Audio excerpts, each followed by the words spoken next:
from New York here. This is your #1 source for all WWE news and rumors right here on YouTube.com. This is Off The Script, number 35, part number 3 to close out your weekend, October 19th, 2014. Thank you guys so much for joining me on your Sunday morning, Sunday afternoon, wherever you may be in this fine world. Grab a cold beverage, grab a hot cup of coffee, depending on what time of day it is, and let's talk some WWE. I just had some coffee. It's 10:30 at night. I had a huge fucking iced coffee. I'm hopped up on caffeine. I'm ready to go, man. I'm ready to fucking rock and roll. So let's talk some WWE. But before I do that, let's get into the business at hand, like I always do in the intro of my videos. Oh, JD, why are you talking about CSR, man? You're an ass kisser.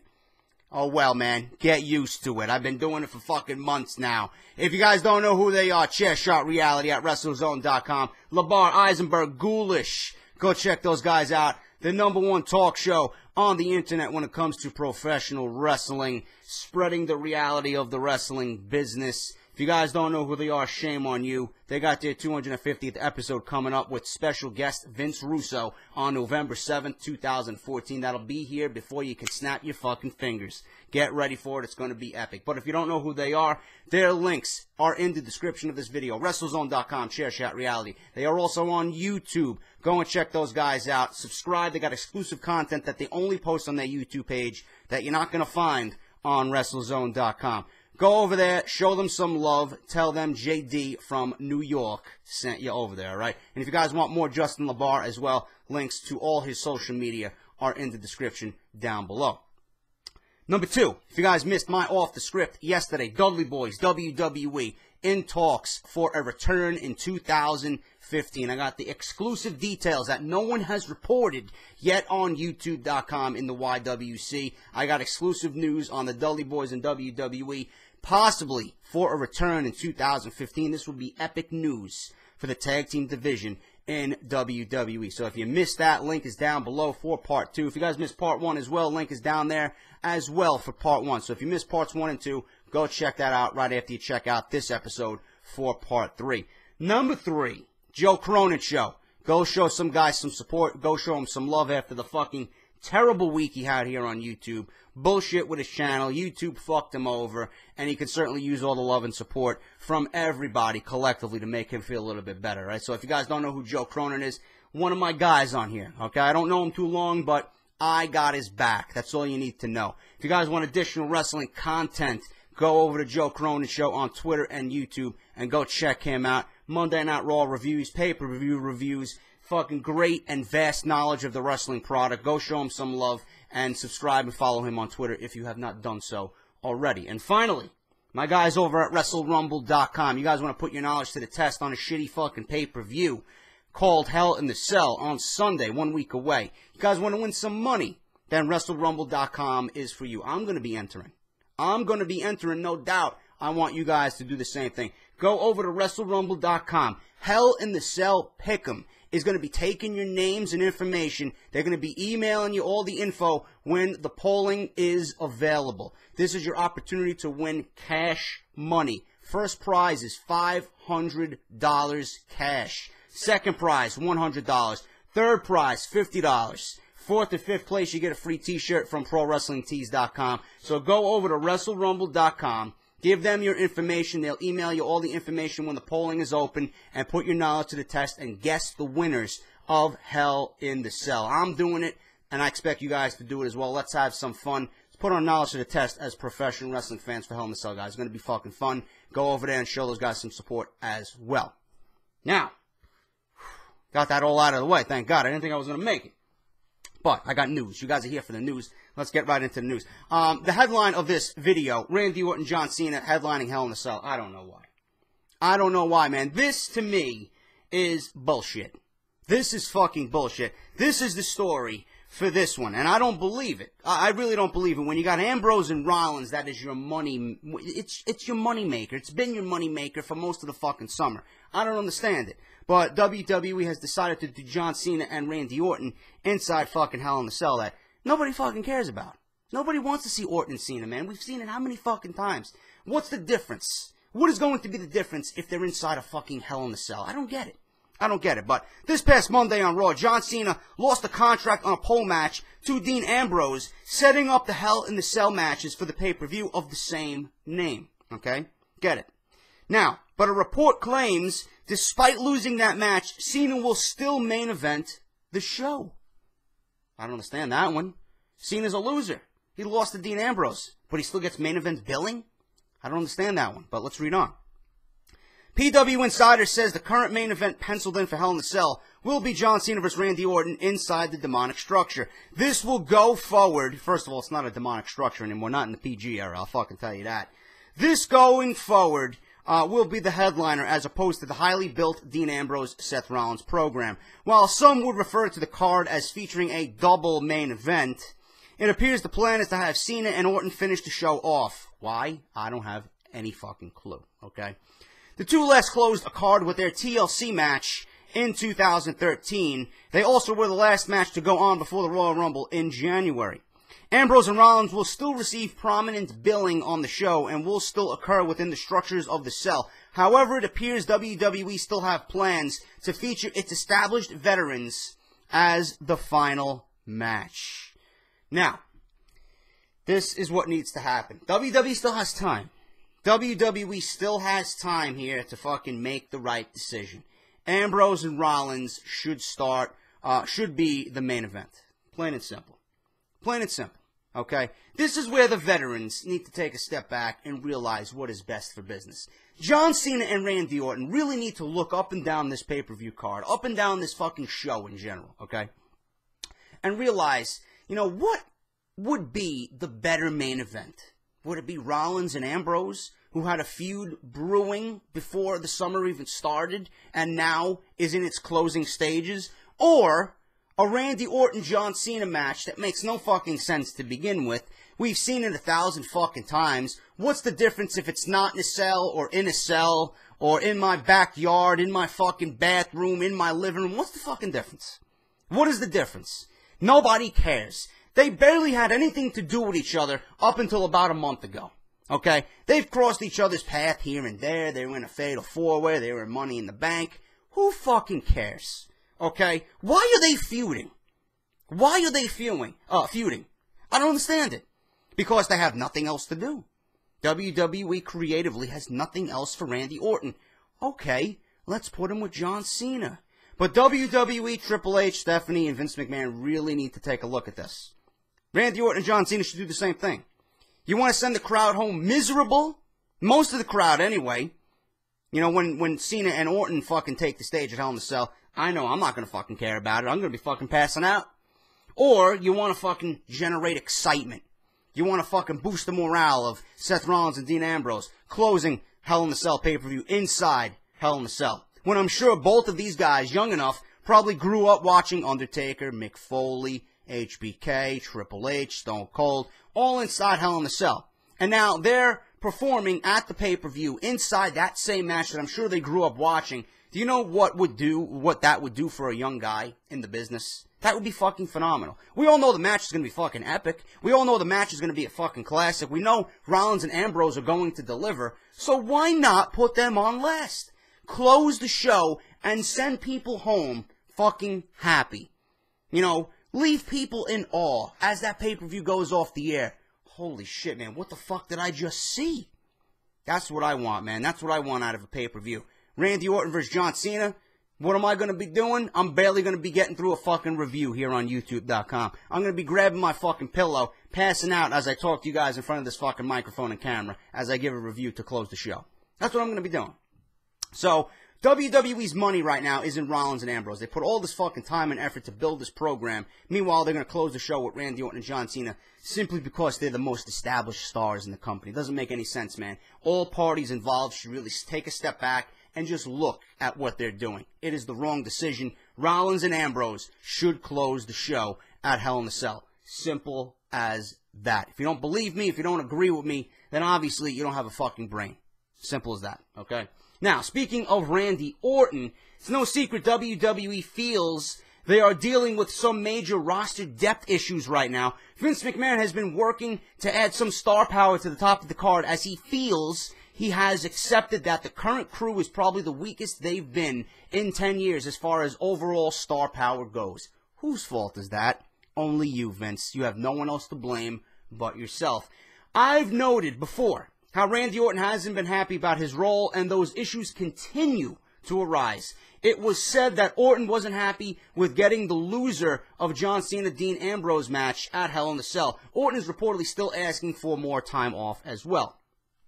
Vince reportedly offered to give Orton a bigger push, but does not want to give Orton the time off due to the roster issues. Vince actually wants to have Orton work more and doesn't want to commit to a stronger push if he's not willing to work full-time. Orton was reportedly asked by officials to start working SmackDown tapings full-time, and he flat-out refused. Well, this is something that's very, very tricky. You got to keep him happy, okay? You got to keep him happy. But then again, he's got seniority, so if he doesn't want to work and he wants to work lesser dates, getting older, okay, that's his choice, man. That's his choice. Vince McMahon is going to, be playing tug-of-war here. He's going to be the boss, and of course he's going to say things like, well, I'm not going to give you a push if you're not going to work full dates, okay?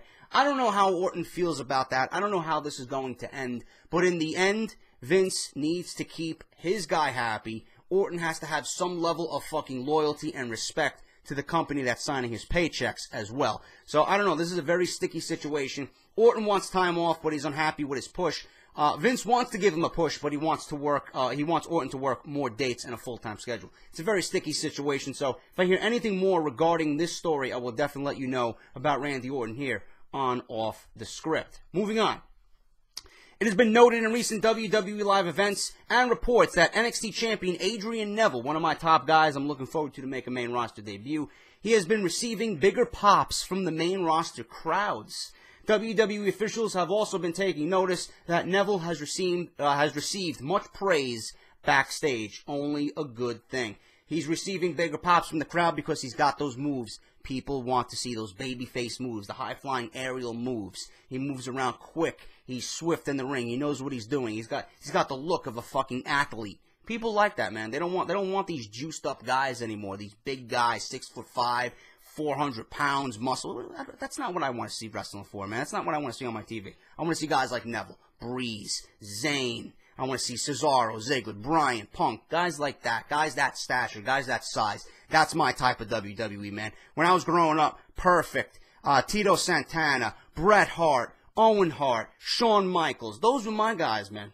Those were my guys back in the day. That's what I think of when I think of professional wrestling. Same thing with these guys that I just mentioned in the new era.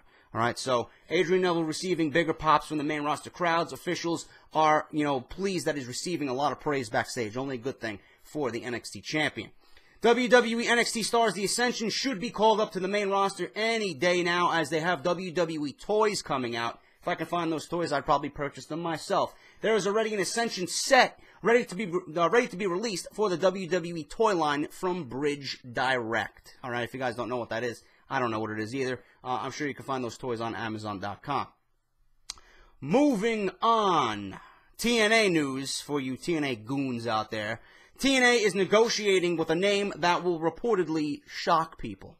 Dixie Carter has told at least some of the talent that a major announcement is coming very soon. There have been claims from people that they are negotiating with someone who will shock people. I don't know who that could be. There is also talk that there could be a new signing and that they expect to bring some buzz, or it could be a new signing and that this signing is expected to bring new buzz to the product. There is no word on who they are talking about. Mick Foley has denied that it's him. I can't think of anyone else, to be quite honest with you. CM Punk's name was thrown out there, but I doubt it's CM Punk.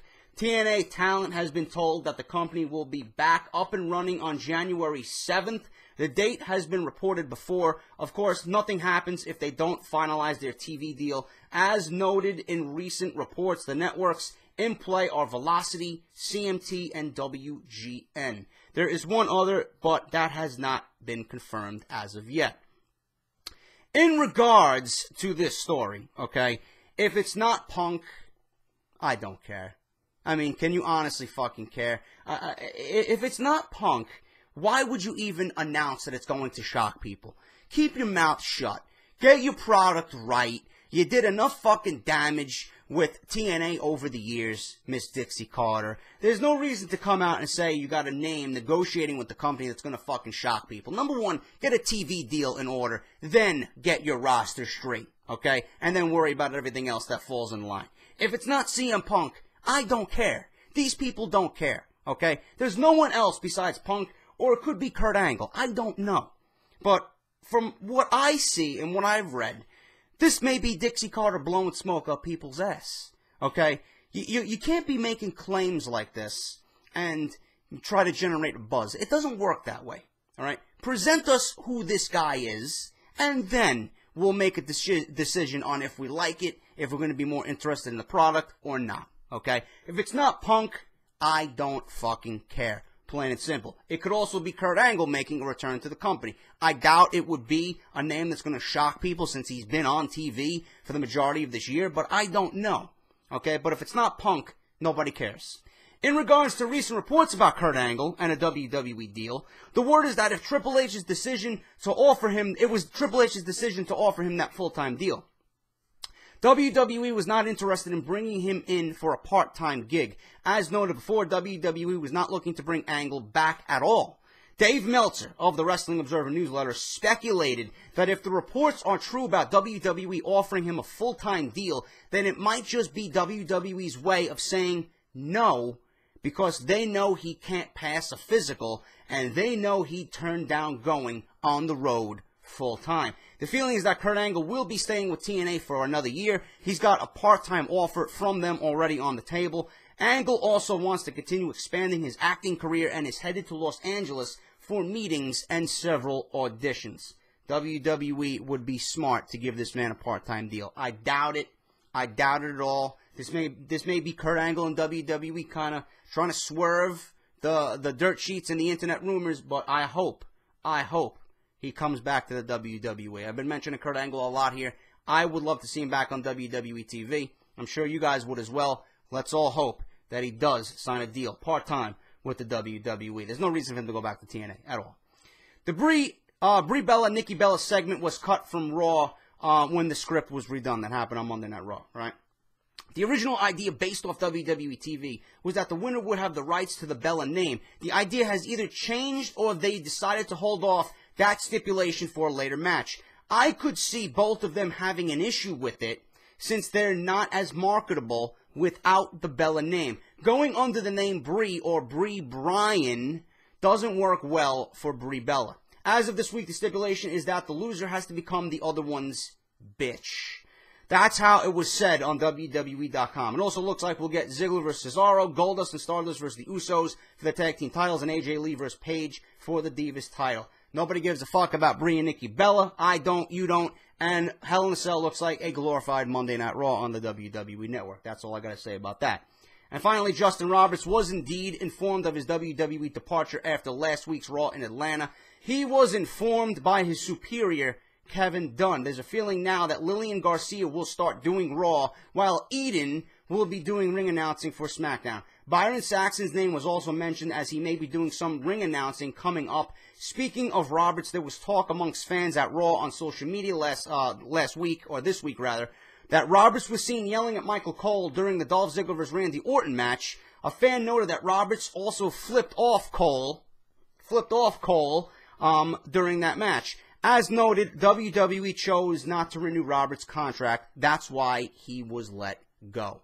I couldn't find anything else regarding this situation. If you guys know more than I do about it, please let me know in the comments down below. But Justin Roberts is no longer with the WWE.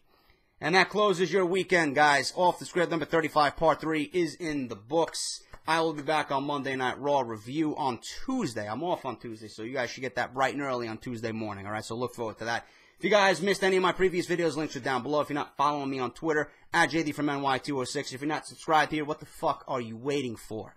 What are you waiting for, man? Subscribe. And, you know, this is the #1 source for all WWE news and rumors right here on YouTube.com. All right? Off the Script is done. I will see you guys on Tuesday for WWE Monday Night Raw review. Until then, guys, take care. And I will talk to you all later next week.